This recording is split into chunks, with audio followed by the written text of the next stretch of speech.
Dive into the world of flavors and delight.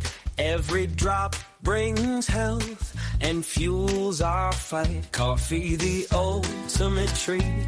Todd Katz takes the lead, where each brew inspires and plants the seed. And now let's explore curiously with our taste buds and ears, with every delightful sip with the host. Coffee, the ultimate treat. Todd Katz. Welcome back. Great to have you with us at the Coffee, the Ultimate Treat podcast with me, Kevin, and also Brian. Now let's get moving with today's episode. You know, one of the most fascinating things about coffee culture is how it brings people together. It's not just about the drink itself, it's the space, the atmosphere. Coffee shops have this almost magical ability to create these little pockets of connection. And let's be honest, they make for fantastic neutral ground to meet someone, right? Absolutely. It's like the go-to move when you're meeting someone for the first time, whether it's a business client or just catching up with a friend. Let's face it, coffee kind of lowers the stakes for some reason. I mean, you're not inviting them to something overly formal or, intimidating. It's just coffee. Exactly. That sense of comfort, of inclusivity, is what I love. When I first started my cafe over a decade ago, I was stunned by how friendships, even businesses, started over a simple brew. That's why I think companies like Buunni Coffee are so inspiring. They basically built their identity around fostering community conversation. They even support the arts. You've got to admire their approach to creating a space where everyone feels welcome. Yeah, and it's not just about the space, but the impact that comes from it, right? Like the way Refuge Coffee Company's gone above and beyond.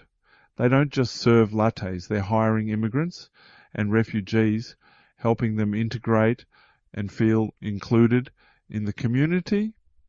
That's, how do I put this? It's coffee, but it's also so much more. It's transformative, that's what it is. I mean, think about it.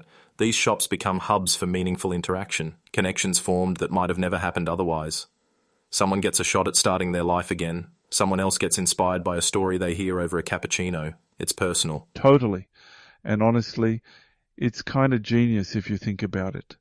Because coffee is just familiar enough, Like, it's an everyday thing that makes people relax, let their guard down, and then bam, real conversations start happening. Collaboration, friendships, it all flows from that simple starting point. Crazy, huh? It really is. And maybe it's because coffee provides that sense of shared experience. Everyone's equal over a cup of coffee. I've seen it firsthand in spaces like Refuge Coffee, where lives begin to change and new possibilities become visible right across the table. Kevin, listening to you talk about how coffee creates those personal connections really got me thinking. It's amazing how that same sense of inclusivity starts to scale on a global level. Take Vava Coffee in Kenya, for instance. They're not just about selling beans. They're empowering over 30,000 smallholder farmers by ensuring they get fair prices for their coffee. It's connection, but it's also change. How cool is that? Incredible, and it's such a powerful example of what happens when businesses put social good at the core of their mission. Local farmers actually get the tools and knowledge to thrive instead of just, surviving from one season to the next. Exactly. And it's not just in Kenya. Kiafi Farmers Coffee in Uganda is another game changer. They're empowering women coffee farmers, helping them create sustainable, independent businesses. Part of their earnings even goes toward community projects, schools, coffee centers, stuff that really matters. I mean, how can you not be inspired by that? Oh, absolutely. What really strikes me with businesses like Kiafi is the ripple effect. When you empower women in rural areas, you're not just changing individual lives, you're uplifting entire communities. And that's massive. Totally. And then there are places like Biddy Bo's Coffee right here in the US. They hire individuals with developmental and intellectual disabilities, people who often struggle to find work. They've expanded to more than a dozen shops. Think about that. They've built something that's not just profitable, but genuinely transformative for their employees and their communities. And what's so heartwarming is that they're not just about ticking a corporate social responsibility box.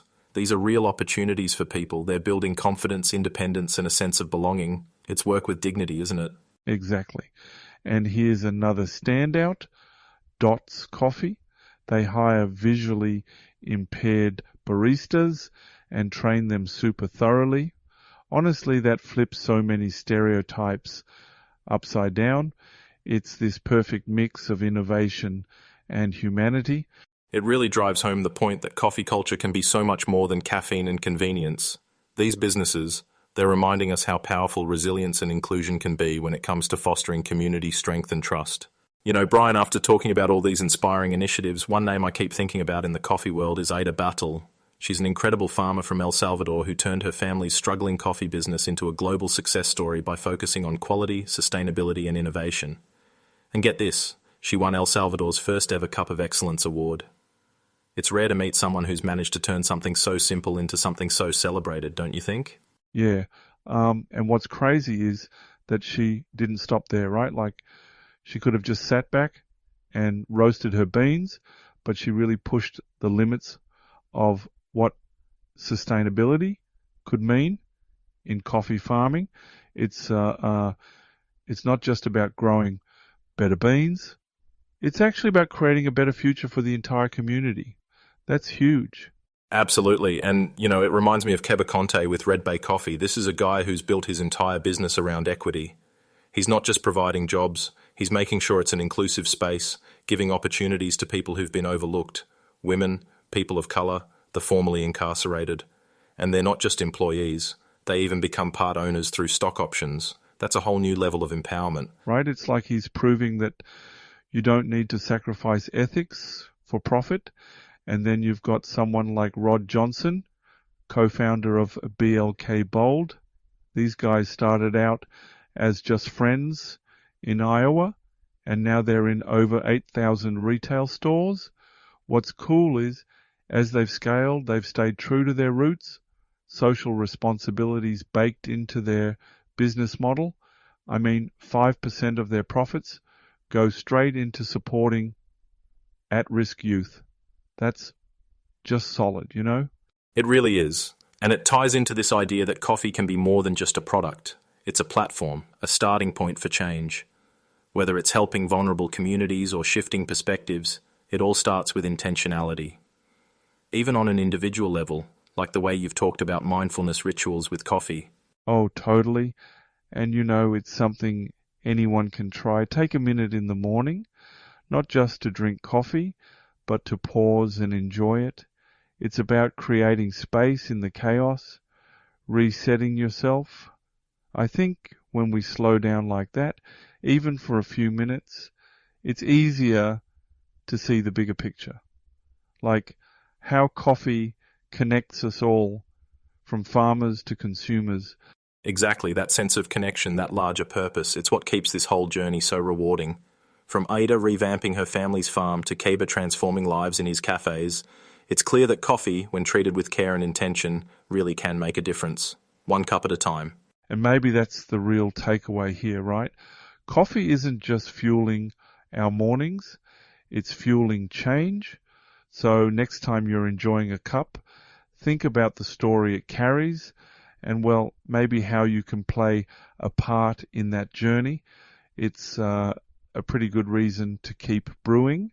Exactly. And on that note, I'd say we've covered a lot of ground today. From starting conversations to sparking global impact, coffee is proof that small things can lead to big stories. So, here's to thoughtful sipping and even more thoughtful actions. Until next time. Thank you so much for listening to Coffee, the Ultimate Treat podcast. We hope you subscribe to the podcast and newsletter to get all the latest community updates. Thanks for tuning in, it's really sweet. Your ears too were quite the treat. Sipping knowledge in every beat. We hope you found it hard to retreat.